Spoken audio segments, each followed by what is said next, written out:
अस्सलाम वालेकुम। Lecture 52 start करते हैं जी। अच्छा, कल हम एक क्वेश्चन कर रहे थे, क्वेश्चन 27 मरकरी वाला था ना ये? नहीं, ओमेगा केमिकल, सॉरी, जिसमें डिस्पोजल भी था। ये वर्किंग हमने की थी, ठीक है। अच्छा जी, हमने रीवैल्यूएशन को कौन सा कलर एलोकेट किया था पहले दिन, कुछ याद है? यहाँ से देख लेते हैं ताकि पक्का पक्का वही रंग रखें हम।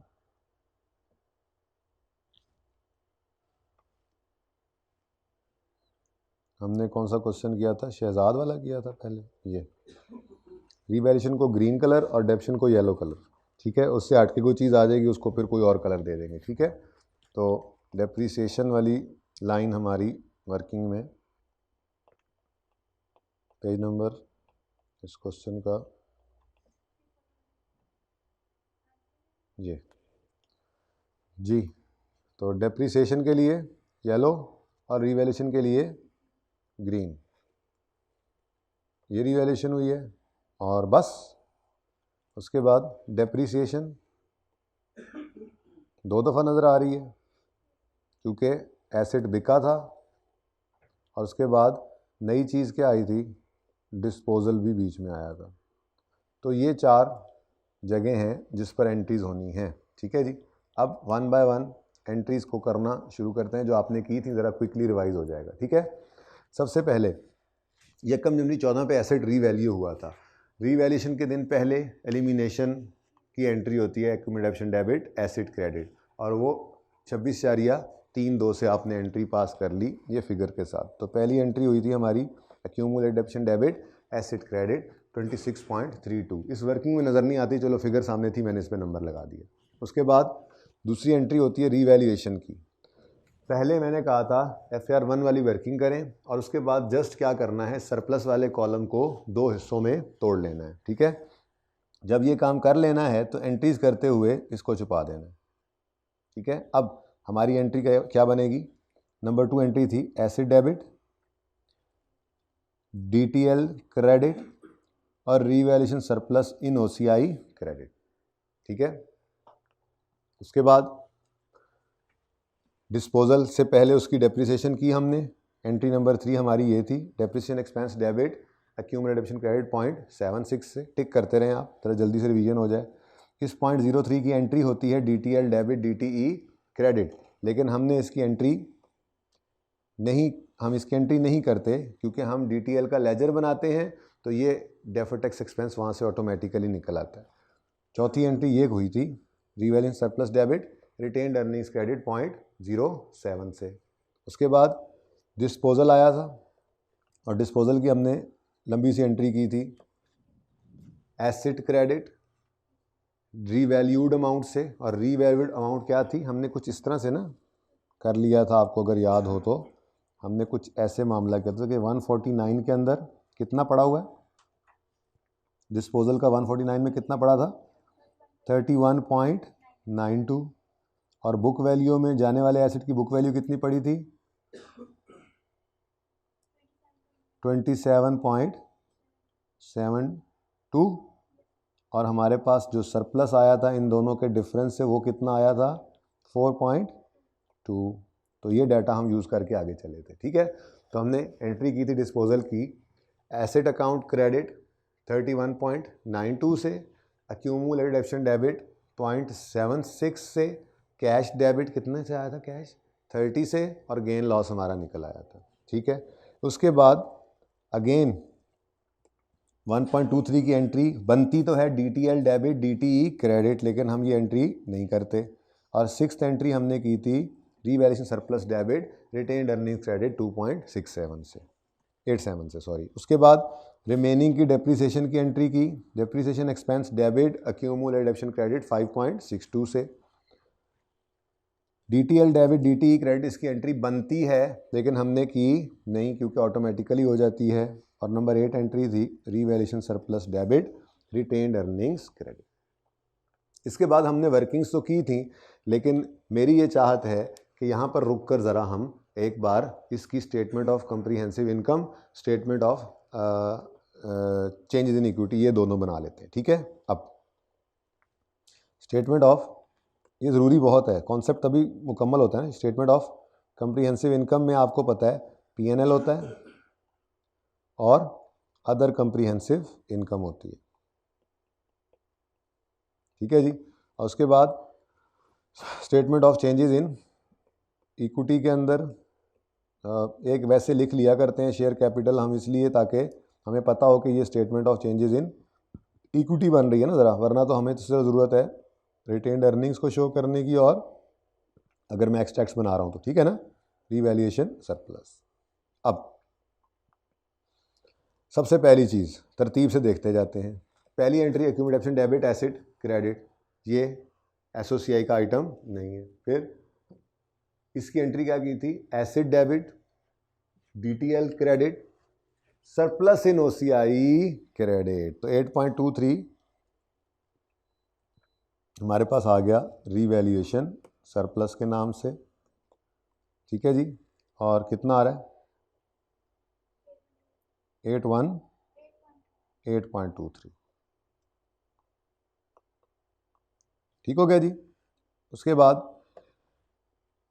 हमें चाहिए पैट, और पैट निकला करता है पीबीटी माइनस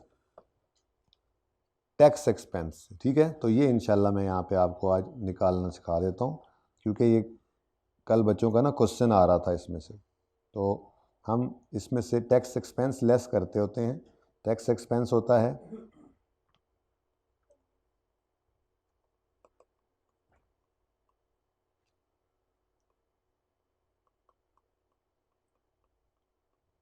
जो टैक्स एक्सपेंस होता है वो करंट टैक्स और डेफर्ड टैक्स होता है, ये दोनों चीज़ें मिलकर, ठीक है जी।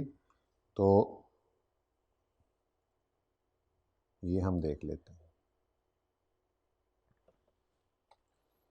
कहानी हमारी होती है यहाँ पर पीबीटी पे फंसी हुई, ठीक है जी। पीबीटी निकला होता है और उससे आगे टैक्स वालों के साथ लड़ाइयाँ चल रही होती हैं, ठीक है बच्चों।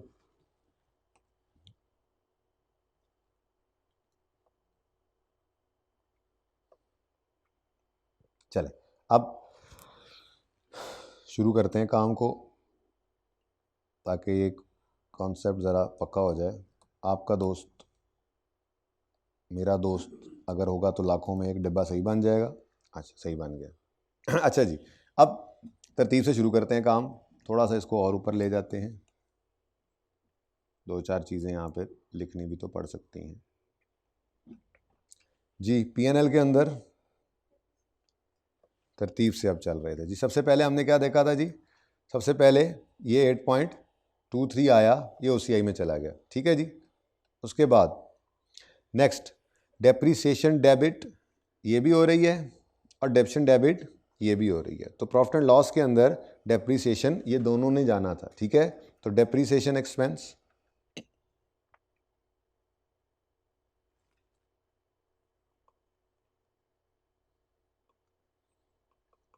0.76 प्लस 5.62 जी, 6.38 का एक्सपेंस आ गया।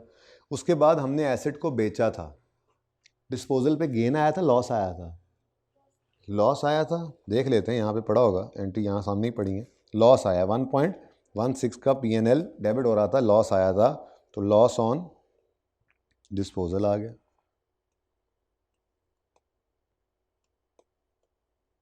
जी। कितना, 1.16, ठीक है जी। उसके बाद तरतीब से चलते जा रहे हैं। अब ये एंट्री देख ली हमने, उसके बाद यहाँ से डेप्रीसिएशन उठ कर गई है, और ये विद इन इक्विटी ट्रांसफ़र की मूवमेंट है, ठीक है। उसके बाद इसको मैंने अभी टिक नहीं किया, टिक क्या हो गया 8.23, टिक क्या हो गया 0.76, टिक क्या हो गया 5.62। उसके बाद ये तीनों ही क्या थे, ट्रांसफ़र, तीनों की एंट्री क्या हो रही है, इसकी entry surplus debit retained earnings credit, surplus debit retained earnings credit, surplus debit retained earnings credit. तो ये तीनों क्या हैं, विद इन इक्विटी ये मूवमेंट है, इनको स्टेटमेंट ऑफ कम्प्रीहेंसिव इनकम के अंदर हमने शो नहीं करना होता, ठीक है। अच्छा, अब यहाँ पर जितना भी पैट आना है वो पैट निकल कर कहाँ जाता होता है? तो यहाँ पर मुझे ओपनिंग बैलेंसेस चाहिए थे, ओपनिंग पता नहीं, लेकिन रीवैल्यूएशन सरप्लस का ओपनिंग इस साल के स्टार्ट में मुझे पता होना चाहिए।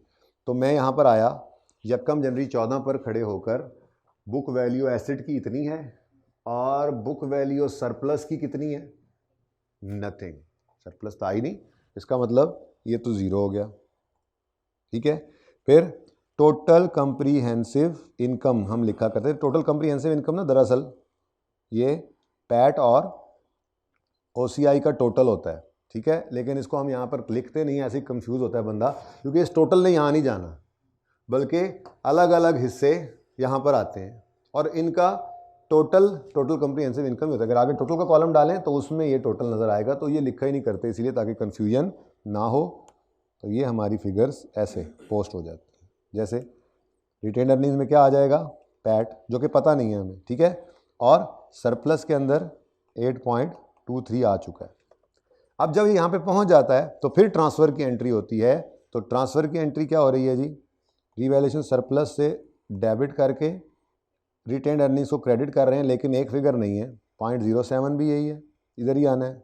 2.87 की भी यही एंट्री है और 0.25 की भी यही एंट्री है। ऐसा ही है, ये तीनों की एंट्री आपके पास हुई पड़ी है, कल की थी हमने entry. Surplus debit retained earnings credit, surplus debit retained earnings credit, कितनी अमाउंट बनती है? 3.19। तो ये ट्रांसफ़र की एंट्री, इंक्रीमेंटल डेप्रीसिएशन की ट्रांसफ़र या डिस्पोजल के वक्त जितना सरप्लस पड़ा उसकी ट्रांसफ़र की एंट्री, ये हमेशा विद इन इक्विटी हुआ करती है। ठीक है, उसके बाद अगर आप क्लोजिंग निकालें तो पता नहीं, लेकिन इसका पता है। बताएं, करके चेक करें, 5.04 ही होना है। ठीक है ना, और वो वर्किंग के साथ मैच कर जाएगा। ठीक हो गया। तो ये काम कल नहीं किया था, एंट्रीज करके मैं डायरेक्ट चला गया था करंट टैक्स और डेफर्ड टैक्स की वर्किंग पे। तो कुछ बच्चों के ज़रा क्वेश्चंस उठ रहे थे, अब ज़रा इसको भी देख लिया हमने। अब ये हमारे सामने, अब जब टैक्स वाले आएंगे तो वो इस रीवैल्यूएशन को नहीं मानेंगे। जब वो इस रीवैल्यूएशन को नहीं मानेंगे तो हमने प्रॉफिट एंड लॉस के अंदर जो डेप्शन रिकॉर्ड किया है उसको रिवर्स कराएंगे, हमने जो लॉस ऑन डिस्पोजल रिकॉर्ड किया है वो रिवर्स कराएंगे। लेकिन इसका कुछ ना करो, ये तो आउटसाइड प्रॉफिट एंड लॉस है, पीबीटी से ऊपर की कहानी होती है, जिसमें से सेटिंग वेटिंग करके हमने ये टैक्स एक्सपेंस और डीटी सीटी डीटी निकालना होता है। ठीक है, उसके बाद इस एंट्री की भी हमें कोई ज़रूरत नहीं है, ये भी statement of changes in equity के अंदर एंट्री हो रही है। अच्छा, बाय द वे, सवाल के अंदर उसने पीबीटी बताया नहीं हुआ था, बहुत सारी चीज़ें चलती आई और प्रॉफिट बिफोर टैक्स सवाल के अंदर गिवन था, और वो नो यार, दोनों जगह पे वही ओपन हो गया। ठहरे बेटा, सवाल पे जाने दे मुझे। ये सवाल था जी, सवाल में उसने कहा था कि profit before tax for the year is 100। इसका मतलब मैं यहाँ पे लिख सकता था 100, ये गिवन है। ठीक है, पता है, लेकिन ये पीबीटी है, पीबीटी ने नहीं जाना रिटेन अर्निंग्स में। रिटेन अर्निंग में किसने जाना है? पैट ने। और पैट निकालने के लिए मुझे सीटीई और टीटीई चाहिए थे, ये निकालने थे। ये ज़रा कन्फ्यूजन हो रहा था बच्चों को इस बात से। मैंने आपको कहा था कि अकाउंटिंग को हम नहीं छेड़ते, अकाउंटिंग अपनी जगह फिक्स है। ये पीबीटी हमने निकाला हुआ है, इस पीबीटी को जब टैक्स रेट कैलकुलेट करने के लिए यूज़ करने लगे तो टैक्स वालों ने कहा 1 मिनट रुको, इस 100 पर रेट मत लगाना, क्योंकि इस 100 तक आते आते तुमने 6.38 माइनस किया है, जबकि हम तुम्हें चाह रहे हैं कि माइनस हम चाह रहे हैं कि तुम माइनस करो 8.6। हमने माइनस कितना किया है? 6.38। हमारी डेप्रीसिएशन, टैक्स वाले क्या कह रहे हैं? नहीं, हमारी डेप्शन माइनस करो, क्योंकि 100 तक आते आते हमने ये डेप्शन माइनस की थी, तो इसलिए इस 100 को हम करंट टैक्स की वर्किंग में ले गए थे। और इसमें हमने ऐड किया था डेप्शन एक्सपेंस अकाउंटेंट्स वाला, ऐड किया था लॉस ऑन डिस्पोजल अकाउंटिंग वाला, लेस करेंगे टैक्स डेप्रीसिएशन, लेस करेंगे टैक्स वालों का गेन। लॉस नहीं था, उल्टा क्या था? गेन था। ठीक है, तो ये बात अब समझ आई है, क्लियर हो गया ना? ये सिर्फ इन दो का मसला है इस 100 को सही करने के लिए, बाकी ना इसको कुछ कहना है ना ट्रांसफ़र की एंट्री को कुछ कहना है, वो हमारे इस IS-12 के अंदर कोई नहीं है मसला, ठीक है, वो हमारी अकाउंटिंग है, तो पीबीटी को नहीं छेड़ना। अब टैक्स निकालने के लिए हम फिगर ढूंढ रहे थे, तो हम आए, करंट टैक्स की वर्किंग हमने ओपन की और हमने कहा जी 100 का पीबीटी है, ये 100 को निकाल के ले आए इधर। उसके बाद उन्होंने कहा भाई 100 पे रेट ना लगाओ, तुमने यहाँ तक आते आते 6.38 माइनस किया है और 1.16 माइनस किया, हमें इस पे एतराज़ है। हमने क्या किया, इनको ऐड बैक कर दिया 6.38 और ये अकाउंटिंग लॉस भी ऐड हो रहा है 1.16। उन्होंने कहा हमारी डेप्शन आपको अलाउ होगी, हमारे वाली डेप्रीसिएशन आपको अलाउ होगी। ने कहा जी कितनी, उन्होंने कहा 8.6। कैसे निकली है वो हमने कल ऐसे करके निकाल ली, कोई मसला इसके अंदर तो नहीं आया। तो opening book value of all minus opening book value disposal, ठीक है। अच्छा, तो हमने 8.6 को माइनस किया और फिर उन्होंने कहा और हमारे हिसाब से तुम्हारा गेन बनता है, तो गेन टैक्स वालों का भी ऐड हो गया। तो हमारा देखो ना, वो 100 पर रेट नहीं लगाने क्यों नहीं दे रहे, क्योंकि उनके हिसाब से 107 रुपये का हमारा प्रॉफिट है, वो इस पर टैक्स लेंगे। तो ये टैक्सेबल प्रॉफिट आया, इस पर टैक्स रेट 30% लगकर करंट टैक्स कितना आ गया 32.17। इसकी एंट्री क्या होती है, CTE डेबिट, CTP क्रेडिट, कितने से जी 32.17। डिब्बा ज़रा तंग पड़ गया, बाद में लगाते हैं। 32.17 से एक्सपेंस डेबिट, एक्सपेंस बढ़ गया, ठीक है। उसके बाद अब मुझे क्या चाहिए, डेफर टैक्स, वो निकल आए, मेरा टैक्स एक्सपेंस निकल आएगा और फिर मैं इसको पीबीटी में से माइनस करूंगा और मेरा पैट निकल आएगा, जिसको फिर मैं लेकर जा सकूंगा रिटेन्ड अर्निंग्स के कॉलम में। समझ आती है इस बात की, चलो शुक्र है समझ आ रही है जी। अच्छा जी, अब DTE के लिए मुझे क्लोजिंग बैलेंसेस चाहिए। कैरिंग अमाउंट हमें वर्किंग से मिली थी, वर्किंग मेरी उधर पड़ी है, कैरिंग अमाउंट हमें इस वर्किंग से मिल गई थी। 31 दिसंबर 2014 की कैरिंग अमाउंट है 112.4 और 31 दिसंबर 13 की या यकम यानी 14 की है 138.18, ठीक है। तो ये 138.18 और 112.4 डन। टैक्स वालों की टैक्स बेस निकाली थी हमने इस लेजर के अंदर 107.9, क्लोजिंग 77.6, ठीक है जी। तो डिफरेंस कितना आ रहा है, क्या एंजॉय करने आए हो, कैलकुलेटर कहाँ है तुम्हारा, डिफरेंस निकालो। 138.18 माइनस 107.9, 30.25 या 28,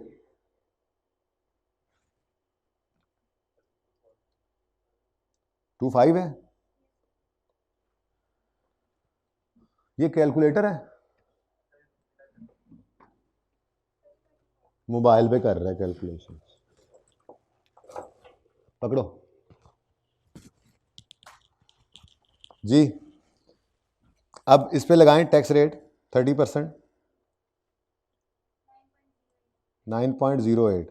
ये टैक्सेबल टेम्परेरी डिफरेंस क्यों मैं कल बताया था, कैरिंग अमाउंट ज़्यादा है टैक्स बेस से एसेट की, तो टैक्सेबल डिफरेंस, और इससे निकलेगी डेफर टैक्स लायाबिलिटी। डिफरेंस बताओ, 34.75, क्योंकि कैरिंग अमाउंट ज़्यादा है टैक्स बेस से, तो टैक्सेबल डिफरेंस, और इससे निकलेगा 4.3 की डेफर टैक्स लायाबिलिटी, ठीक हो गया। अच्छा, अब अगला काम क्या करना है जी, डेफर टैक्स का लेजर कल बनाया तो नहीं, तो ओपन तो नहीं किया था, चलो। तो working 7 defer tax liability slash asset का लेजर, यकम जनवरी 2014 ब्रॉड डाउन वर्किंग नंबर 5 से 9.08, 31 दिसंबर 2014 कैरी डाउन वर्किंग नंबर 6 से कितना 10.43। अब बैलेंसिंग भाग के ना निकाल लेना, एक चीज़ याद रखनी है अब कि ये जो ग्रीन लाइन होगी इसमें रीवैल्यूएशन हो रही है, जिसके अंदर DTL हिट हुआ है। तो DTL हिट हुआ है तो इसकी एंट्री करना मत भूलिएगा, इसकी एंट्री होगी DTL डेबिट, ये एसिड डेबिट DTL क्रेडिट। अगर तोड़ के एंट्री करें तो वैसे इकट्ठी एंट्री थी, acid debit DTL credit surplus इन OCI क्रेडिट। तो इस DTL के क्रेडिट के अगेंस्ट डेबिट तो एसेट ही हुआ है ना, तो ये लाजमी लिखा करना है जब भी रीवैल्यूएशन आए और IAS 12 का सवाल कर रहे हैं, टैक्स इन्वॉल्व हो चुका है, तो DTE बैलेंसिंग निकालने से पहले DTL वाली एंट्री करें। तो DTL क्रेडिट कितने से हो रहा है? 3.53 से, और इसके अगेंस्ट डेबिट क्या हुआ है? अब मैंने वो एसेट का नाम नहीं लिखा था, वैसे इसका नाम ऑफिस नहीं लिखा हुआ है, इस सवाल में लिखा था ऑफिस बिल्डिंग, ठीक है। उसके बाद नॉर्मल वाला काम, बैलेंसिंग फिगर निकालो, 2.18 डेफर टैक्स एक्सपेंस आ गया बैलेंसिंग। अब इसकी एंट्री क्या बनेगी? DTL/A का अकाउंट डेबिट और DTE क्रेडिट, कहाँ पे कर रहे थे? यहाँ पे, वहाँ यही है, DTE क्रेडिट। तो DTE क्रेडिट हो रहा है, मतलब रिवर्स हो रहा है ना जी। कितना? 2.18 ये, ठीक है जी। तो आपका यहाँ पर डिब्बा बन गया, और आपका टैक्स एक्सपेंस कितना आ गया? 29.9। भाई कह रहे हैं 29.9, मान लूँ इनकी बात जी? 29.9, ठीक है जी। ये क्या आ गया हमारे पास? टैक्स एक्सपेंस, और 100 में से इसको माइनस करें तो 70.1, ठीक है जी। ये पैट आ गया, तो ये बेसिकली पैट यहाँ पे आता है, ताकि ये बात वंस एंड फॉर ऑल अब क्लियर हो जाए ना, ठीक है, कि रिटेन्ड अर्निंग में पैट ने आना है और पैट में से टैक्स ने माइनस होना है। तो यहाँ तक सारी प्योर अकाउंटिंग चलती है, इसको हम नहीं छेड़ते। हमने अपनी डेप्शन को नहीं जाके छेड़ लिया, अपने लॉस एंड डिस्पोजल को जाके नहीं छेड़ लिया, अपने राइट ऑफ यूज़ के इंटरेस्ट, डेप्रिसिएशन को और लाइबिलिटी, लीज लाइबिलिटी के इंटरेस्ट को नहीं छेड़ लेते जाके। PBT से ऊपर नहीं छेड़ना हमने जाके। PBT से नीचे जब टैक्स निकालने की बारी आती है तो सिर्फ उस वक्त हम इस 100 को पकड़ के लाते हैं और इसमें एडजस्टमेंट्स करके टैक्स वालों के हिसाब से जो टैक्स बनता है, टैक्सेबल प्रॉफिट बनता है, वो निकालते हैं और उस पर टैक्स निकालते हैं। ये प्रॉफिट को नहीं जाके प्रॉफिट लॉस में लिख लेते। हाँ, ये करंट टैक्स हमने लिखना होता है, CTE डेबिट, CTP क्रेडिट। उसके बाद DTL वही पुराना, क्लोजिंग बैलेंसेस निकालते हैं और लेजर से DTE निकालते हैं। लेकिन रीवैल्यूएशन सरप्लस आ जाए तो आपको पता है कि उसमें DTL का कॉलम हिट हुआ था एक रीवैल्यूएशन सरप्लस के आने पर या उसके रिवर्स होने पर, ठीक है। तो वो एंट्री भी करना नहीं भूलनी है, वो करके उसके बाद बैलेंसिंग फिगर निकालनी है, ठीक है जी। अच्छा, रिक्वायर्ड क्या था वैसे बाय द वे? सवाल में नोट तो नहीं मांगा था, उसने नोट मांगा हुआ है, तो नोट में कौन सी देर लगनी है? ये तो रिक्वायर्ड ही नहीं था, रिक्वायर्ड तो नोट था। चलो, तो OCL है, नाम क्या था बिजनेस का? OCL, नोट शुदा, बस नोट ठीक है, पूरी अंग्रेज़ी लिख लेना। टैक्सेशन का नोट है और इसमें टैक्स एक्सपेंस, लेट्स से ये नोट नंबर 5 है, 5.1 टैक्स एक्सपेंस। असल में ना फेस के ऊपर हम ये अलग अलग करते नहीं हैं, नॉर्मली फेस के ऊपर ये 29.9 ही नज़र आना होता है, ठीक है। अब राउंडिंग का डिफरेंस आया ना तो मेरी मैच नहीं करना नोट, फिर मैं मारूंगा भी तुझे आप लोगों को। CTE DTE तो 32.17 और 2.18 का रिवर्सल जी। टोटल CTE प्रायर आता है लेकिन वो हमारे सवाल में था नहीं। उसके बाद रिकॉन्सिलिएशन बनाते हैं हम, प्रॉफिट बिफोर टैक्स 100 है और टैक्स रेट तो आपकी वजह से 1 रुपये का फ़र्क कहीं से आ गया। टैक्स कहीं पे राउंडिंग गलत किया आपने, कहाँ पे गलत किया वैसे? कहाँ पे? 29.99 है, ऊपर वाला भी सही कर लो ना, फिर कोई 32.17 को सही कर लो, ये 2.17 कर लो ना यार। अब क्या आ गया? 30 पूरा, राउंडिंग सही कर लिया करो, ठीक है। ये 70, ठीक है, और ये 70 और ये 7 और ये 30, ठीक है, सही है। तो राउंडिंग सेम रखा करो। और अच्छा अगर पर्चे में ऐसा हो जाए तो कोई नहीं, छोड़ देना, माफ़ कर देना, नज़र आ रहा है कहीं राउंडिंग की गलती की है, इस पे नंबर नहीं कट जाएंगे आपके, नंबर आपको मिलते आए हैं, ठीक है ना। ये तो क्लास थी इसलिए मैंने आपको करवा दी, ये रिक्वायर्ड था जी।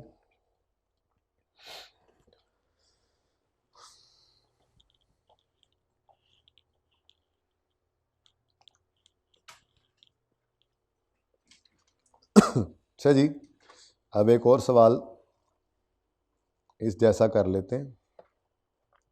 ये कौन सा क्वेश्चन है, नंबर 27 है ना।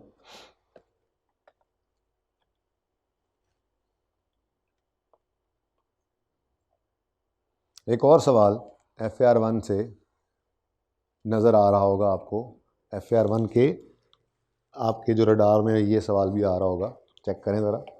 इस सवाल में भी FAR1 के अंदर जो आखिरी 2 लाइनें नहीं होती थी, यहाँ पे वो डली हुई हैं, जो मसला है। पढ़ें सवाल।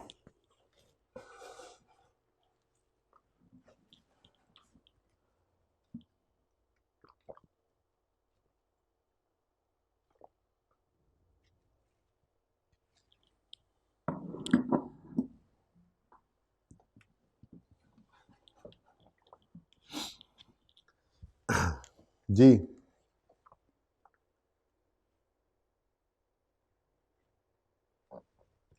Abid Limited uses the revaluation model for subsequent measurement of its property, plant, equipment, and has a policy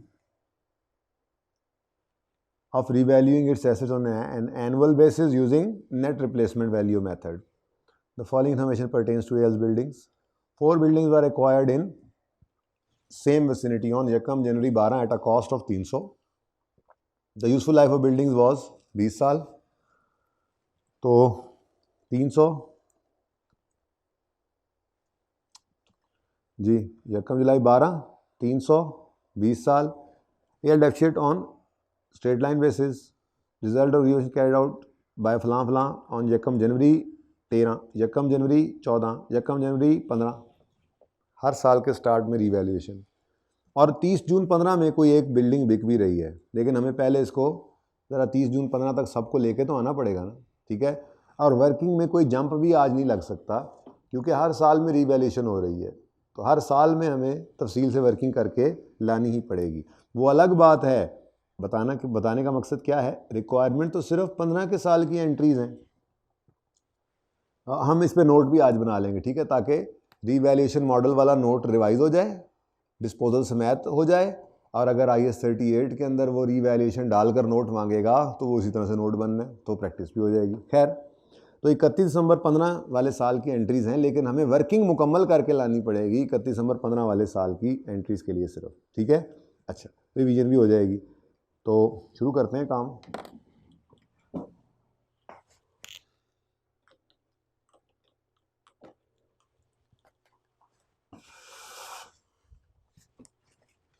जी बच्चों, वर्किंग नंबर 1, इस सवाल में भी एक्सट्रैक्ट्स मैं बना दूंगा, स्टेटमेंट ऑफ कम्प्रिहेंसिव इनकम के, statement of change in equity के, ताकि ये मसला बस दफा नहीं हो जाए, ठीक है। अल्लाह ने चाहा तो होगा फिर भी। डेट, डिस्क्रिप्शन, उसके बाद एसेट का कोई नाम है, बिल्डिंग्स,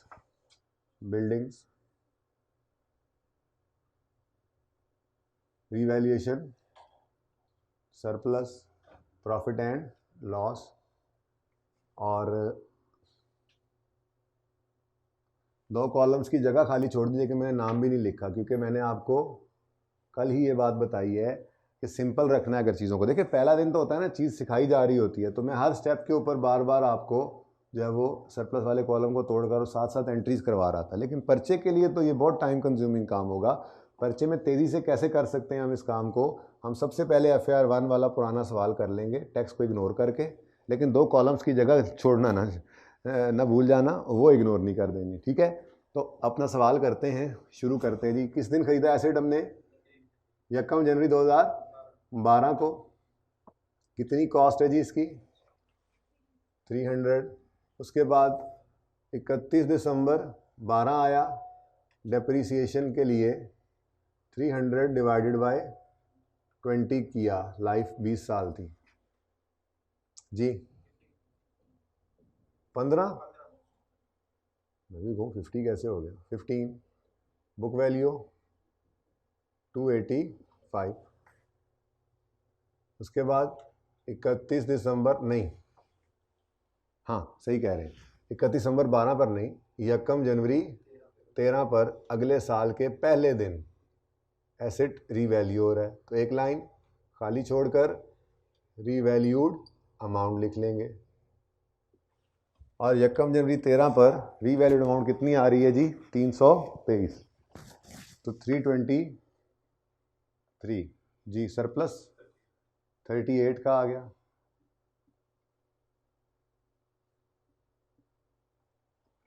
रीवैल्यूएशन सरप्लस। पागलों की तरह एंट्रीज यहां से नहीं शुरू कर देंगे। एंट्री सिर्फ उसने मांगी है 15 के साल की, पर मजबूरी ये है कि जंप करके नहीं जा सकते, हर साल में तो रीवैल्यूएशन हो रही है। अगर 15 में ही पहली रीवैल्यूएशन हुई होती तो हम एकदम 1 जनवरी 12 से 15 तक एक्यूमुलेशन निकाल के जंप करके चले जाते, लेकिन ऐसा नहीं कर सकते। ठीक है, अब जब एसेट रीवैल्यू हो जाए तो आपको पता है डेप्रिसिएशन को हमें रिमेनिंग लाइफ पर लेके जाना पड़ता है। तो ये रीवैल्यूड एसेट को रिमेनिंग लाइफ पे डेप्रिशिएट करना है, जो रीवैल्यूएशन के दिन खड़े होकर निकालते हैं।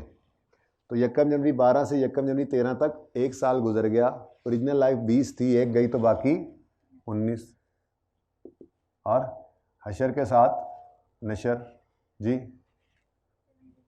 ये 31 दिसंबर 2013 वाले साल की डेप्रिसिएशन है 17, और आम हालात में डेप्रिसिएशन 15 होती थी ना, रीवैल्यूएशन अपवर्ड हुई तो अब 17 की होगी। तो ये 2 रुपये की इंक्रीमेंटल डेप्रिसिएशन है जी। 305 और 36।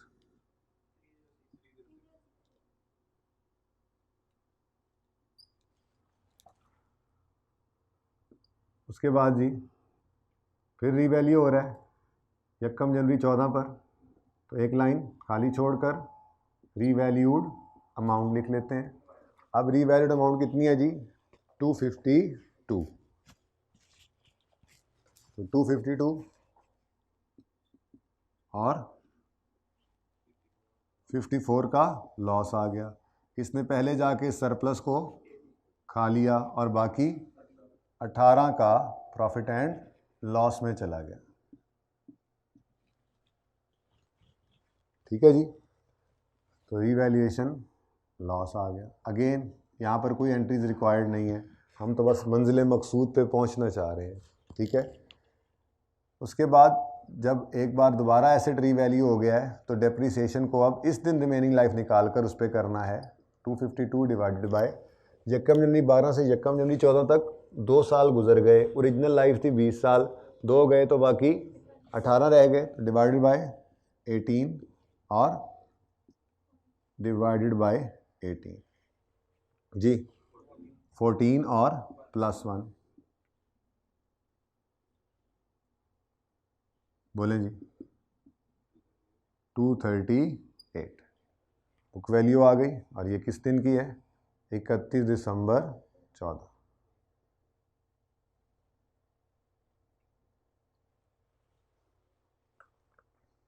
आ गया जी हमारा साल। इसमें भी पहले क्या हो रहा है एसेट, तो 1 जनवरी 15 को एक लाइन खाली छोड़ी हमने और रीवैल्यूड अमाउंट लिख ली। रीवैल्यूड अमाउंट कितनी है जी 1 जनवरी 15 पे, 272, 272। तो 272 लिखा हमने और 34 का सरप्लस आ गया। इसने पहले इस लॉस को ख़त्म किया, ये प्लस के साथ एंट्री हो रही होती है, पता है ना जी, और 17 का सरप्लस बच गया। तो रीवैल्यूएशन सरप्लस है दोबारा।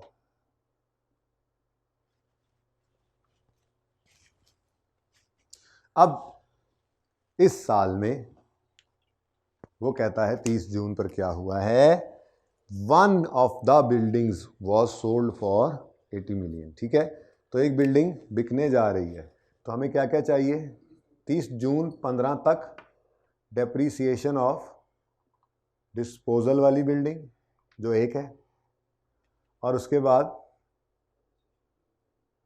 30 जून 15 पर इसकी बुक वैल्यू निकाल कर बाहर फेंक देनी है, और उसके बाद 30 जून 31 दिसंबर 2015 पर हमें डेप्रीसिएशन चाहिए ऑफ रिमेनिंग बिल्डिंग्स।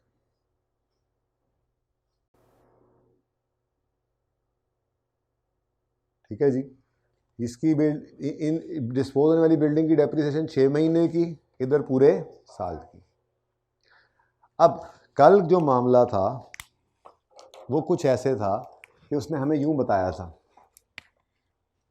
कि इस 238 में डिस्पोज होने वाली बिल्डिंग क्या इतना पड़ा है। अभी भी मैंने रिवाइज करवाया, इस रीवैल्यूड अमाउंट में डिस्पोज होने वाली बिल्डिंग का इतना पड़ा है, तो हमने इसमें से बैलेंसिंग फिर उसका सरप्लस निकाल लिया था। लेकिन आज ऐसी कोई इंफॉर्मेशन गिवन नहीं है, देखे ना।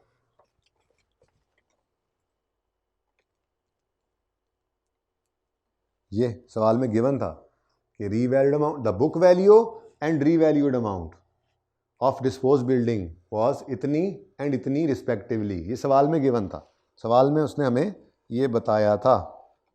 सवाल कौन सा था? ये इधर देखो, ऑन यकम जुलाई one of the office building costing 33 was sold for on यकम जनवरी 14 WDV before revaluation and revalued amount was 27.72 and 31.92 respectively. ये उसने बताया हुआ था। आज वाले सवाल को देखते हैं, तो आज वाले सवाल में ऐसी कोई बात अवेलेबल नहीं है, ऐसी कोई इन्फॉर्मेशन हमें। अब क्या करें? वो कहता है 4 बिल्डिंग्स हमने खरीदी थी, सवाल FAR 1 वाला ही है। 4 बिल्डिंग्स हमने खरीदी थी और वन ऑफ द बिल्डिंग्स, उनमें से एक बिकी है।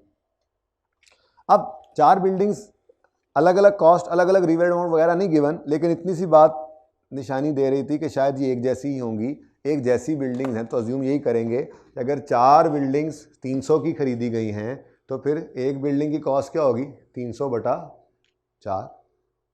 4 बिल्डिंग्स की यकम यानी 13 को अगर रीवैल्यूड अमाउंट 323 है तो फिर एक बिल्डिंग की होगी 323/4। 252 अगर यकम जनवरी 14 पे 4 बिल्डिंग्स की रीवैल्यूड अमाउंट है तो 252/4 एक की। इसका मतलब हमें कैलकुलेट करना पड़ेगी, आज गिवन नहीं है, कॉस्ट ऑफ सोल्ड बिल्डिंग की मार्केट वैल्यू भी और सोल्ड बिल्डिंग की का रीवैल्यूएशन सरप्लस भी, क्योंकि वो हमें अवेलेबल नहीं था। ठीक है, यहाँ पे हम वर्किंग 2 यहाँ कर लेते हैं, वर्किंग 2 छोटी सी। ठीक है जी, सोल्ड बिल्डिंग की हमें सवाल में आज मार्केट वैल्यू, बुक वैल्यू तो नहीं ना चाहिए मुझे, क्योंकि बुक वैल्यू तो अब है ही नहीं। ठीक है, बुक वैल्यू तो है नहीं। इधर देखो ना, यहाँ पे बुक वैल्यू होती ये, लेकिन रीवैल्यू हो गया। अगर एसेट रीवैल्यू हो जाए तो उसकी बुक वैल्यू क्या होती है? कॉस्ट माइनस एक्यूमुलेशन, नहीं, latest revalued amount minus accumulated depreciation. खैर, हम चलते आए यहाँ पे मौजूद है। अब यहाँ पे मौजूद हैं हम, और हमें चाहिए कि एसेट की मार्केट वैल्यू कितनी है। हम क्या करेंगे? हम सिंपली, हमें चाहिए क्या? 2 चीज़ें। पहले तो ये बताएं, हमें इस 272 में से वो हिस्सा चाहिए जो डिस्पोजल वाली बिल्डिंग का है। तो मैं इस तरफ जाऊँ ही क्यों? ठीक है, मैं सबसे पहले क्या निकालता हूँ? 272 मार्केट वैल्यू सोल्ड बिल्डिंग की कितनी है। अगर 272 सारी बिल्डिंग्स की है तो एक की कितनी होगी? 60। ये आज निकाला। ठीक है, अच्छा, दूसरी चीज मुझे क्या चाहिए होती है? इस 17 के सरप्लस में कितना सरप्लस पड़ा हुआ है इस डिस्पोजल का। यही 2 फिगर्स निकालनी थी ना, तो कल डाटा इस तरह से दिया हुआ था तो हमने निकाल लिया था। मुझे चाहिए तो असल में क्या था? 272 में कितनी डिस्पोजल की रीवैल्यूड अमाउंट है और 17 में कितनी इस डिस्पोजल वाली बिल्डिंग क्या सरप्लस है। तो आज सवाल चुप है, रीवैल्यूएशन सरप्लस। तो मैं कहूँगा जी 17 अगर 4 बिल्डिंग्स का है तो एक बिल्डिंग का 4.25। ठीक है, तो ये हमारी वर्किंग से ये 2 फिगर्स निकली। कल ये फिगर्स हमने कल ये दोनों गिवन थी और इनके डिफरेंस से हमने सरप्लस निकाला था, और इसमें से अलग नहीं करना पड़ा था तरह से करके, बल्कि वो गिवन था वो भी यूज़ कर लिया था। चाहिए तो हमें यही दो फिगर्स होती हैं। इस मार्केट वैल्यू में डिस्पोज होने वाली की कितनी पड़ी है, क्योंकि हमने उसको अलग 6 महीने के लिए डेफिसिट करना है और बाकियों को अलग 12 महीने।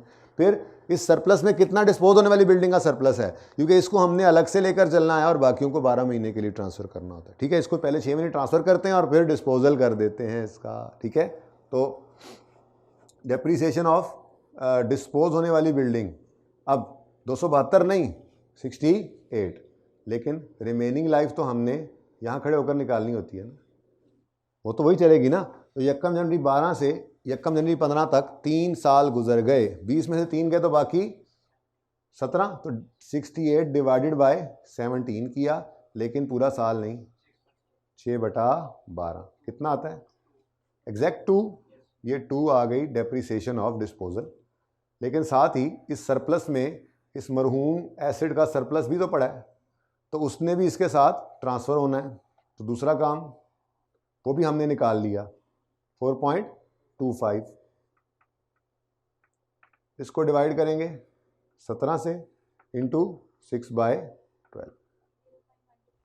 यहाँ पे ना रेफ़र कर देना, यहाँ बेशक यहाँ भी कर दो वर्किंग 2, ताकि आपको पता लग जाए एग्जामिनर को कि आपने ये फिगर्स 68 और 4.25 कहाँ पे निकालेंगे। ठीक है जी, 0.125 ठीक हो गया जी। उसके बाद अब हमें चाहिए बुक वैल्यू ऑफ डिस्पोजल। जो डिस्पोजल था उसकी रीवैल्यूड अमाउंट कितनी है 68, और उसकी डेप्शन कितनी हो गई 2 की, तो बाकी कितना बच गया 66 को निकाल के बाहर फेंकना है हमने इस वर्किंग में। ठीक है, तो book value of disposal 68 minus 2, ठीक हो गया, कितना आ गया जी 66। और यहाँ पे जो बचा हुआ है वो सामने ही है आपके, सारे का सारा 4.25 था, इसमें से 0.125 तो हमने ट्रांसफ़र कर दिया, बाकी कितना बच गया 4.125 भी गया। 66 इधर आ, ठीक है। अब बाकी क्या बच गया रिमेनिंग बिल्डिंग्स, उनके लिए क्या किया था जी याद हो अगर तो, टोटल 272 सब बिल्डिंग्स का की रीवैल्यूड अमाउंट है। इसमें से 68 अलग कर लो क्योंकि वो तो डिस्पोज हो गई, जो बाकी बची उनको डिवाइडेड बाय 17 तो करेंगे, बटा नहीं लगाना जी, कितना 12। ऐसे ही टोटल सरप्लस है 17 का, इसमें से डिस्पोज होने वाले का सरप्लस 4.25 माइनस कर लो क्योंकि उनको अलग ट्रीट कर चुके जो करना था। जो बाकी बचा वो रिमेनिंग बिल्डिंग्स का है, इसको पूरे साल की इसकी जो है वो फिगर निकाल के ट्रांसफ़र करो 0.75, तो हमारे पास बुक वैल्यू आ जाएगी। ज़रूरत तो नहीं है, चलो नोट बनाएंगे तो उस वक्त ज़रा मैच भी हो जाएगा। बुक वैल्यू जी 192 और 12, ठीक है जी। FR1 का सवाल हो गया। अब यहां तक तो सवाल FR1 का था। 0.5 में देखें तो टैक्स रेट दे दिया, इस जालिम लाइन ने आते ही हमारी वर्किंग को 2 कॉलम लगा दिए, कहते हैं ना फलां ने 4 चांद लगा दिए। इस टैक्स रेट ने आके इस वर्किंग को 2 कॉलम लगा दिए। ठीक है, पहला कॉलम टैक्स यानी DTL, ठीक है, और दूसरा नेट रीवैल्यूएशन सरप्लस। ठीक है जी, इसको हमने कहा था जी ये कितने परसेंट है 40% है, तो फिर ये कितना होगा, लेकिन तोड़ना किसको है ये याद रखना है। ठीक है, बेशक पर्चे में ना एक दफ़ा ऐसे लिख लिया करो ताकि ये भूलो ना, सिर्फ इस कॉलम को तोड़ना है। अब चलो तोड़ फोड़ कर लेते हैं, कोई मसला नहीं है। 38 ये सरप्लस में पड़ा है, 15.2 22.8, अब ये टूट गया और ये अब इसका टोटल आ रहा है 15.2 और 22.8। ठीक है, ये हमने बार बार नहीं परसेंटेज लगानी, परसेंटेज किस पे लगनी है जो ट्रांजैक्शन हुई है, ये तो क्लोजिंग बैलेंस था, ओपनिंग इतना पड़ा था, इतना आया, इतना पड़ा है, तो जो आया है वो तोड़ लो, पड़ा तो यहाँ पर भी टोटली हो जाना है, ठीक है। उसके बाद ये 2 40%, 0.8, 60%, 1.2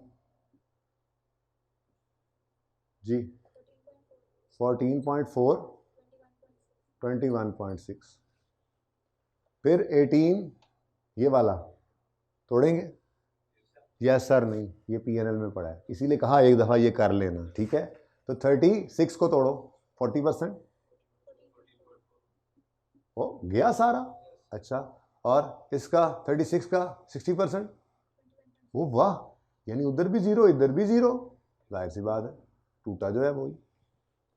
उसके बाद आगे कॉलम नहीं आ रहा, सरप्लस के कॉलम में कुछ भी नहीं आ रहा, तो बस ठीक है, यहाँ पे जाके फिर आ गया, तोड़ो 6.8 और 10 पॉइंट,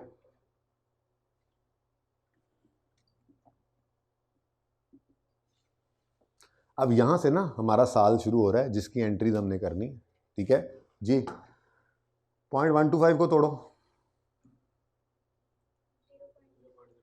0.05, ठीक है जी, सही है। उसके बाद 4.125 को तोड़ो और 2.47, 0.75 को तोड़ो, 0.3 और 0.45 जी। जरूरत तो नहीं है वैसे, लेकिन चलो वर्किंग तो पूरी करें। यहाँ पे क्या आ गया, हो नहीं सकता, 4.8 और 7 पॉइंट, और इसको टोटल करेंगे तो 12 के इक्वल ही आएगा। अब हमारी रिक्वायर्ड जो एंट्रीज हैं वो सिर्फ यहाँ से आ गए हैं, ये हमारी रिक्वायरमेंट है, ऐसे ही है। अब इस रिक्वायरमेंट में एंट्रीज वहीं पे जाके कर लेते हैं, फिलहाल सिर्फ यहाँ पे ज़बानी एंट्री मुझे करवा दो, फिर मैं वर्किंग ओपन कर लूँगा दोबारा, ठीक है जी। पहली एंट्री ट्रांसफ़र की, ट्रांसफ़र क्या करेंगे, एक्यूमुलेटेड डेप्रीसिएशन। अब इस दिन खड़े होकर अगर एसेट रीवैल्यू हो रहा है तो इससे ऊपर देखो, कभी रीवैल्यू ना हुआ तो यहाँ से यहाँ तक डेप्शन इकट्ठी हुई पड़ी होगी, और जब जो इस दिन से पहले कभी रीवैल्यू हो गया हुआ तो उस दिन तक की डेप्शन एलिमिनेट होकर जीरो हो जाती है, तो उससे ऑनवर्ड्स वाली पड़ी होगी। अब यहाँ पे देखा तो 1 साल पहले भी रीवैल्यू हुआ था, तो इसका मतलब इन दोनों के दरमियान यानी ये 14, ठीक है। तो ये बेसिकली पहली एंट्री, यहाँ पे नंबर लगाना नहीं चाहिए लेकिन मैंने लगा दिया, ठीक है। ये एंट्री ज़रा दूर करके लगाया इसे, ठीक है। एक्यूमुलेटेड डेप्शन डेबिट एसेट क्रेडिट 14 से। उसके बाद आपकी एंट्रीज स्टार्ट होती हैं यहाँ से, और आपने इस कॉलम को क्या किया हुआ है, छुपाया हुआ है, ठीक है। एंट्रीज के लिए अब कैसे चलेंगे आप, सरप्लस आया है तो ये एसेट डेबिट, ये तो है नहीं, है ये है नंबर 1 नहीं, सॉरी नंबर 2, एसेट डेबिट 34, ये कॉलम तो है नहीं, ये 17 PNL में क्रेडिट, ये 6.8 DTL क्रेडिट, और ये 10.2 सरप्लस इन OCI क्रेडिट। तीसरी एंट्री इस साल में depreciation expense debit accumulated डेप्शन credit 2 से, ये एंट्री हम करते नहीं हैं, और नंबर 4 एंट्री हो जाएगी surplus debit retained earnings credit, लेकिन ये OCI वाला नहीं है, ठीक है, ये ट्रांसफ़र वाला है।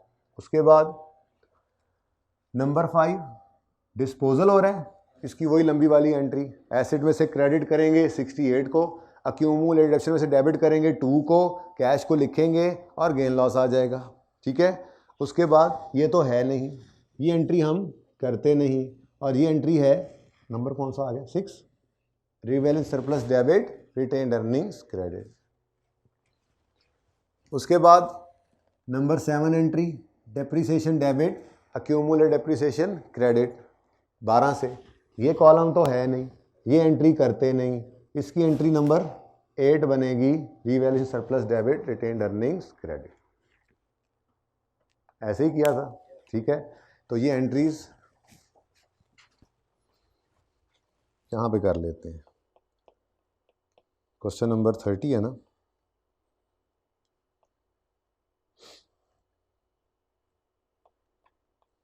ये यही वर्किंग है। इधर देखो, हमें नहीं ज़रूरत 12 वाले साल की, हमें नहीं ज़रूरत 13 वाले साल की, हमें नहीं ज़रूरत 14 वाले साल की। हमारा तो रेलेवेंट साल है जो मैंने वहाँ पे निशान लगाया, यहाँ से लेकर यहाँ तक, ठीक है ना। तो एंट्रीज यहाँ से ऑनवर्ड्स वाली हमारी रिक्वायर्ड है, यहाँ तक। नीचे तो वर्किंग थी ना छोटी सी। अब यही एंट्रीज आपको करवाई थी। तो ग्रीन कलर किसको लगाया हुआ है हमने? ग्रीन कलर रीवैल्यूएशन आने पर या जाने पर, रीवैल्यूएशन की ट्रांजैक्शन को, ठीक है। तो रीवैल्यूएशन तो एक ही बार हुई, ऐसा ही है। लेकिन डेप्रीसिएशन जिसको हमने येलो कलर एलोकेट किया हुआ है, ये 2 बार नज़र आई। बिल्कुल बिल्कुल पिछले वाले सवाल की रेपिटेशन है, सिर्फ इसलिए कि ये मसले मसाइल जो आ रहे थे पक्की तरह से ख़त्म हो जाएंगे। कंफर्टेबल हो गए होंगे अब आप लोग, ठीक है। उसके बाद नई चीज़ क्या आई थी? डिस्पोजल। इसको हमने ये नीला सा रंग दे दिया था। तो अब ये एंट्रीज हमने पास करनी है जी। तो फटाफट इन एंट्रीज़ को यहाँ पे पास कर लेते हैं। मैं वहाँ पे टेक्स्ट बना दूंगा ना सामने, वर्किंग के सामने, ज़रा रिवीजन हो जाए, ठीक है। तो 1 जनवरी 2015 पर accumulated depreciation debit acid credit की एंट्री हो गई। एसिड नहीं, एसिड का नाम था, क्या था? बिल्डिंग। ऑफिस नहीं था इसमें, सिर्फ बिल्डिंग्स थी। क्या ऑफिस बिल्डिंग है? सिर्फ बिल्डिंग है। चलो कोई नहीं, फ़र्क तो नहीं पड़ता जी। Building credit. और मैंने आपको कहा कि यहाँ पे खड़े होकर देखेंगे तो ये एसिड यहाँ रीवैल्यू हुआ है, तो सिर्फ ये डेप्रीसिएशन जो है ये हमारी वर्किंग, ये एंट्री नंबर 1 में चली जाएगी, ठीक है। तो 14 रुपये से एक्यूमुलेटेड डेप्रीसिएशन डेबिट, और दूसरी एंट्री रीवैल्यूएशन की, मशहूर ज़माना, लेकिन वो एंट्री ज़रा लंबी सी एंट्री है। पर जब आप ये वर्किंग कर लेते हैं तो आप इसके ऊपर स्केल शकेल रख के, कुछ चीज़ रख के पर्चे में छुपा देते हैं। काटना तो नहीं है आपने, कहीं ज़रूरत पड़ जाए दोबारा, ठीक है। ये छुपा देते हैं आप, क्योंकि आपने एंट्री में इसको यूज़ नहीं करना। अब entry number 2 acid debit, P&L credit reversal हो रहा है, सरप्लस DTL क्रेडिट और सरप्लस इन OCI क्रेडिट। तो ये आपकी दूसरी एंट्री है, लंबी सी। तो 1 जनवरी 2015 पर ही आपकी एंट्री हुई बिल्डिंग डेबिट, बिल्डिंग्स डेबिट, कितने से जी? 34 से। फिर P&L क्रेडिट 17 से, DTL क्रेडिट 6.8 से, और रीवैल्यूएशन सरप्लस इन OCI क्रेडिट 10.2 से, ठीक है जी। उसके बाद आगे बढ़ते जा रहे हैं हम, जितना बढ़ सकें बढ़ जाते हैं।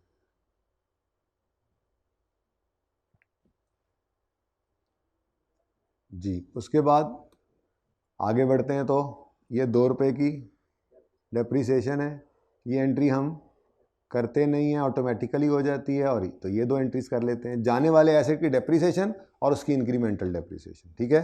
बल्कि इधर ही कर लेते हैं यार, ताकि वर्किंग भी सामने नज़र आती रहे। तो 30 जून 2015 पर depreciation expense debit, accumulated depreciation credit, कितने से जी? 2 रुपये से, जाने वाले एसेट की डेप्रीसिएशन। और इसकी ट्रांसफ़र की एंट्री ये भी 30 जून 2015 पर ही हमने की, साथ ही जी रीवैल्यूएशन सरप्लस डेबिट। अब इसके साथ इन OCI नहीं लिखना, इन OCI सिर्फ किसके साथ है? ये अभी एक्सट्रैक्ट्स बनाऊंगा ना, तो वहाँ पे सिर्फ OCI में ये वाला नज़र आता है। ट्रांसफ़र की एंट्री तो विद इन इक्विटी होती है। अब ये तो 3 दिन से बात हो रही है, बस भी कर दें अब जी। तो 0.075 उसके बाद एसेट डिस्पोज हो रहा है, तो नंबर 5 एंट्री होगी इस डिस्पोजल की। लेकिन वर्किंग में तो बुक वैल्यू नज़र आ रही है, ठीक है।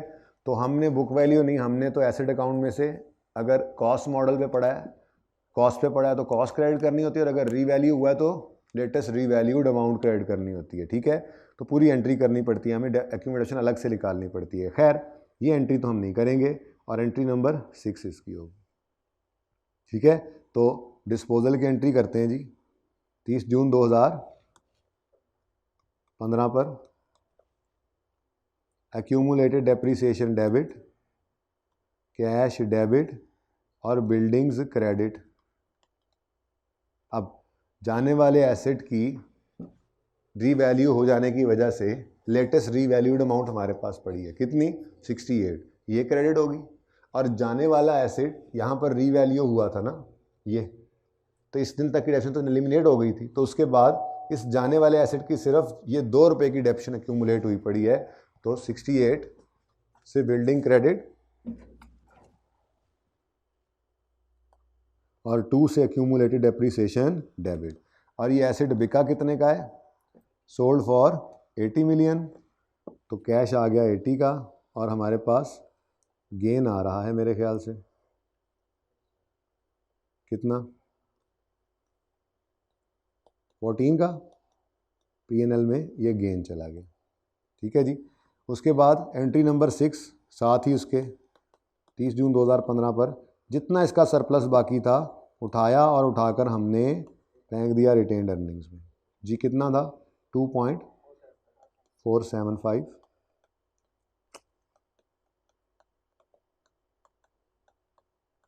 ठीक है जी। उसके बाद रह गई आखिरी 2 एंट्रीज,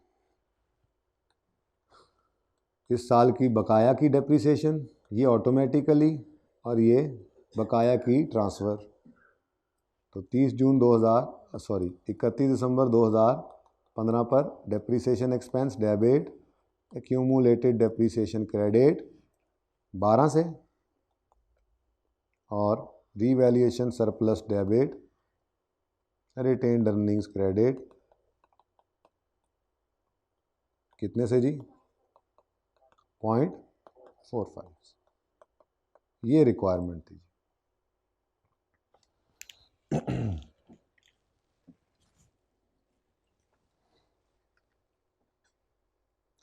अच्छा, अब आप और फरमाएं कि ये जो कांटे लगाए हैं ना आपने, कांटे,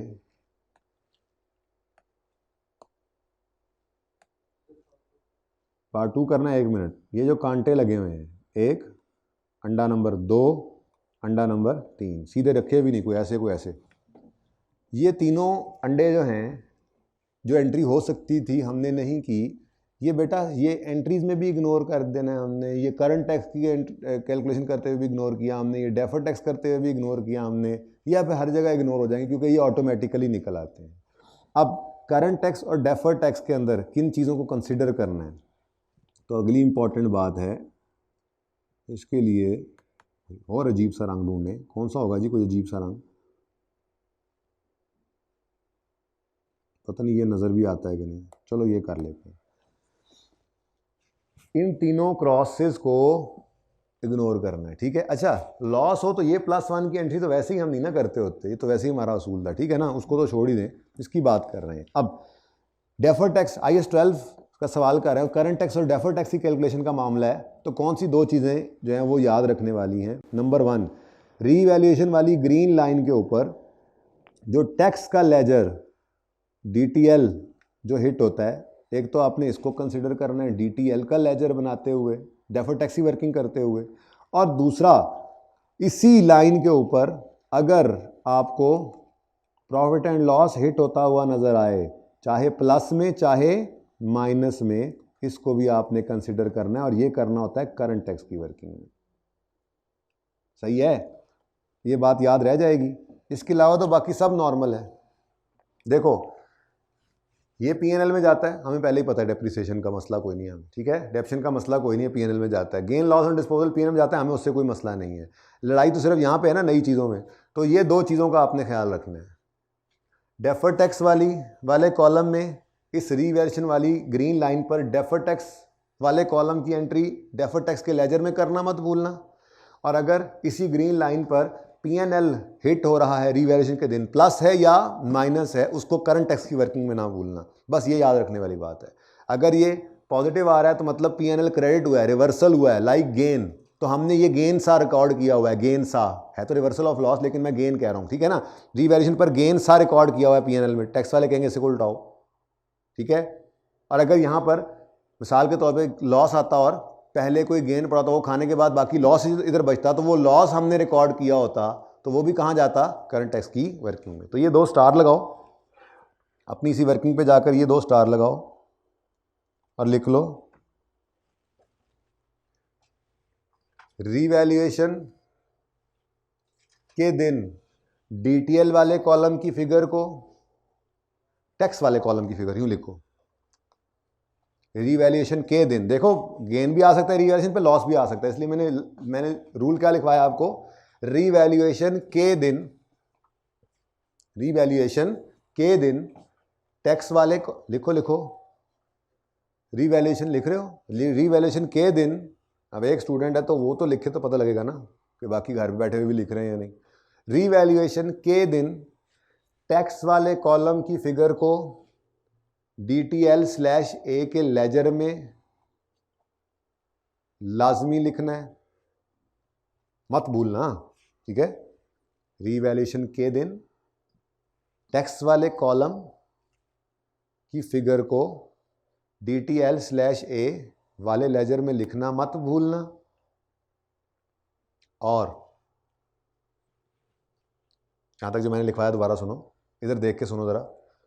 रीवैल्यूएशन का दिन ही है ना जिस दिन सरप्लस या लॉस आता है, सरप्लस भी आ सकता है, लॉस भी आ सकता है, दोनों सूरतों में उसूल यही रहेगा, ठीक है। फर्क सिर्फ क्या पड़ेगा, यहां पर DTL क्रेडिट हो रहा है, अगर लॉस होता तो DTL डेबिट हो रहा होता, पुराना सरप्लस जब रिवर्स होता है तो, यानी इस कॉलम में हिट पड़ी हुई है तो वो हिट अगर पॉजिटिव है तो क्रेडिट DTL, अगर वो नेगेटिव है तो डेबिट। ऐसे ही इस कॉलम में अगर पॉजिटिव पड़ा है तो P&L क्रेडिट, और अगर नेगेटिव पड़ा है तो P&L डेबिट। और ये हमने किया होता है, P&L हम बनाते हैं, तो टैक्स वालों को इस पर एतराज़ हो, ये लिखवा रहा हूँ मैं, ठीक है। तो पहली बात क्या लिखवाई मैंने, रीवैल्यूएशन के दिन, इधर देखो रीवैल्यूएशन के दिन टैक्स वाले कॉलम की फिगर को DTL/A के लेजर में लिखना मत भूलना, और P&L वाली फिगर को करंट टैक्स की वर्किंग में रिवर्स करना मत भूलना, और P&L वाली फिगर को करंट टैक्स की वर्किंग में रिवर्स करना मत भूलना। बस ये इतना सा उसूल था, 3 दिन में इतना सा उसूल ही बनाया हमने, बाकी तो पुरानी अकाउंटिंग थी हमारी सारी, FAR 1 वाली, मतलब की बात तो सिर्फ इतनी सी निकली है हमारी, लेकिन बहुत परवेसिव इफेक्ट है इसका, अगर ना समझ में आए तो आगे कई टॉपिक्स के अंदर इसने आना है, बार बार इस एडजस्टमेंट ने, ठीक है। तो रीवैल्यूएशन के दिन टैक्स वाले कॉलम की फिगर को DTL/A में लिखना मत भूलना, और P&L वाली फिगर को करंट टैक्स की वर्किंग में रिवर्स करना मत भूलना। अब रिवर्स करने का मतलब क्या है, ये पॉजिटिव है तो हमने गेन रिकॉर्ड किया है, तो रिवर्स कैसे करना है, लेस करके। और अगर यहाँ पे नेगेटिव होगा तो मतलब हमने लॉस रिकॉर्ड किया है, तो रिवर्स कैसे होगा, ऐड करके। तो रूल क्या बना, आखिरी बार आइए याद हो जाए, क्योंकि अब जो है ना, ये वो कहते हैं ना, वो कूजे में बंद हो गई अब सारी बात। 3 दिन से लगे हुए थे और प्रैक्टिस कर रहे थे बार बार, ठीक है। लेकिन अब आकर इसको एक जुमले में हमने बंद किया। वो जुमला क्या है, रीवैल्यूएशन के दिन टैक्स वाले कॉलम की फिगर को DTL के लेजर में लिखना मत भूलना, और P&L वाली फिगर को करंट टैक्स की वर्किंग में रिवर्स करना मत भूलना। क्लियर है, और क्लियर है। चलो अब बाकी ये जब इधर इग्नोर किया एंट्री करते हुए, तो ये हर जगह इग्नोर, ये करंट टैक्स डेफर्ड टैक्स में भी इग्नोर, ठीक है ना। ये एंट्री वैसे ही करते नहीं है, किधर गई ये +1 की एंट्री, तो वैसे ही ना जायज़ ही नहीं है, शुरू में हमने बचपन में पढ़ा हुआ है कि नहीं करते, ठीक है। तो ये तो वैसे ही नहीं करते एंट्री, ठीक है, इसकी एंट्री ज़रूरत ही नहीं है। Retained earning debit, retained earning credit, तो छोड़ ही दो ना। जो एंट्रीज हो सकती हैं उनको जब इग्नोर कर दिया, तो जब एक दफ़ा इग्नोर हो गए तो फिर पूरे सवाल में ये इग्नोर नहीं है, फिर इनको नहीं लेना, ठीक है। तो मतलब की चीज़ें सिर्फ क्या निकली, बाकी सब तो आपको वैसे ही पता था। ट्रांसफ़र की एंट्री आपको आती है, सरप्लस डेबिट इधर हुआ, DTL क्रेडिट, ये एंट्रीज तो आपको आती हैं सारी, ठीक है। एंट्रीज तो आप कर लेते हैं देख के, लेकिन जब करंट टैक्स की वर्किंग में जाते हैं और डेफर्ड टैक्स की वर्किंग में जाते हैं, तो ये 2 एहतियातें लाजमी हैं। डेप्रिसिएशन आप नहीं भूलोगे, डेप्रिसिएशन आप उठाओगे, आपको कि जी ये 2 रुपये की और ये 12 रुपये की, 14 रुपये की डेप्रिसिएशन है हमारी, अकाउंटेंट्स की, अभी मैं लिखता हूँ, एक्सट्रैक्ट्स बनाते हैं, एक्सट्रैक्ट्स यहीं बना लेते हैं, वहाँ नोट बना लेंगे, ठीक है जी। पार्ट 2 शुरू कर लें भाई आप।